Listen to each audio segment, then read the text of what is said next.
Today, there are more females in the world as compared to males.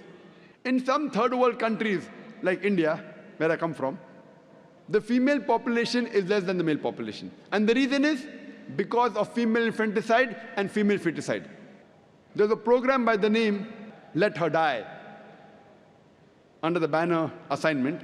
It came on BBC, where a British reporter by the name of Emily Beckenin, she says that every day more than 3,000 fetuses are being aborted after they identified that they're females. In India alone, more than 3,000 fetuses are being aborted after they identified that they're females.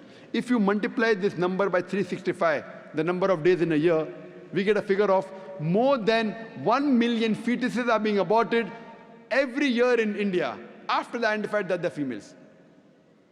And according to the report of the government hospital of Tamil Nadu, out of 10 females born alive, 4 are put to death. If this evil practice of female infanticide and female feticide stops in India, even in India, in a few decades, the female population will outnumber the male population.